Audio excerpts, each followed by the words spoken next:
पुराने वक्तों की बात है। एक बादशाह अपने सल्तनत और ताकत पर बहुत नाज करता था। वो अपने आप को ज़मीन का खुदा समझता था और राया उसके नाम से कांपती थी। उसके हाथों में दुनिया जहान की दौलत थी, मगर उसका दिल मज़ीद की हवस में मुब्तला था।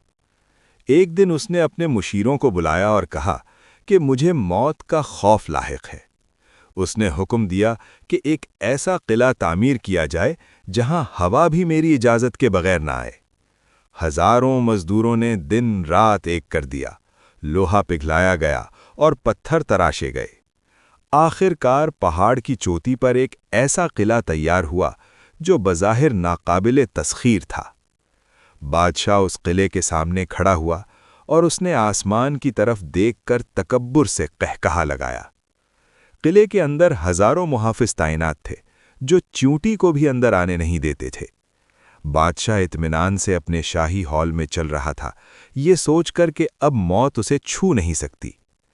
खाने के दस्तरख्वान पर अनवाओ अक़साम की नेमतें थीं, मगर उसे खाने की ख्वाहिश नहीं थी। आईने में अपना चेहरा देखते हुए उसे अपनी सफ़ेद दाढ़ी में अपनी कमज़ोरी नजर आने लगी। उसने गुस्से में तबीबों को डांटा कि मुझे ऐसी दवा दो जो मुझे हमेशा जवान रखे।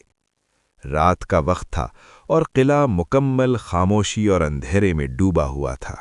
बादशाह अपने सबसे महफूज कमरे में बैठा था, जहां 3 लोहे के दरवाजे लगे थे। अचानक कमरे में तेज हवा चली और तमाम मोमबत्तियां एक साथ बुझ गईं।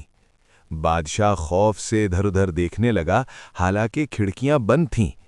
कमरे के कोने में एक अजीब सा साया उभरना शुरू हुआ। देखते ही देखते वहां एक अजनबी शख्स खड़ा था, जिसका चेहरा छुपा हुआ था। बादशाह गुस्से से उठ खड़ा हुआ और चिल्लाया, पहरेदार कहाँ हैं? तुम अंदर कैसे आए? बाहर खड़े पहरेदारों को बादशाह की चीखें तो सुनाई दीं, मगर दरवाज़ा नहीं खुला। वो अजनबी खामोशी से आगे बढ़ा, उसके कदमों की कोई आहट नहीं थी। बादशाह के माथे पर पसीना आ गया, उसकी ज़बान तालू से चिपक गई। उसने अपनी पूरी ताकत जमा की और पूछा, कौन हो तुम? अजनबी ने हाथ उठाया और कहा, खामोश हो जाओ, तुम्हारा वक्त खत्म हो चुका है। बादशाह को अपनी जवानी याद आई, जब वो तलवार के जोर पर दुनिया फतह करता था। उसे वो खजाने याद आए जो उसने जुल्म करके जमा किए थे। अब वो जमीन पर गिरकर गिड़गड़ाने लगा, मुझे थोड़ी मोहलत दे दो। अजनबी ने नफी में सर हिलाया, उसका वजूद पहाड़ की तरह अटल था। बादशाह ने इशारा किया कि मेरा सारा सोना ले लो, मेरी सल्तनत ले लो। अजनबी का साया मजीद बड़ा और खौफनाक होता गया। बादशाह घसीटते हुए अपनी तलवार की तरफ बढ़ा ताकि अपनी हिफाजत कर सके, मगर जैसे ही उसने तलवार को छुआ, वो मिट्टी बनकर बिखर गई। अजनबी ने कहा, मैं मलिकुल मौत हूं और मैं किसी रिश्वत का तलबगार नहीं। बादशाह को अपने सीने में शदीद दर्द महसूस हुआ, जैसे दिल मुट्ठी में जकड़ा जा रहा हो। उसकी आंखों के सामने उसकी जिंदगी रेत की तरह बिखरने लगी। उसकी बीनाई धुंधला गई और दुनिया अंधेर हो गई। मलिकुल मौत का साया गायब हो गया और कमरा फिर से खाली हो गया। सुबह का सूरज निकला, किरणें किले की दीवारों पर पड़ीं, मगर बादशाह वो सवेरा न देख सका। मुहाफिजों ने दरवाज़ा तोड़ा तो अंदर का मंजर देखकर दंग रह गए।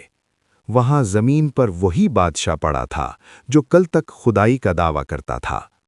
जनाजे में सन्नाटा था, कोई आंख नम नहीं थी, सब खामोश थे। वीरान जमीन में एक गड्ढा खोदा गया, जो अब उसका नया घर था। उसे सफ़ेद कपड़े में लपेट दिया गया। न कोई ताज था, न कोई तख्त।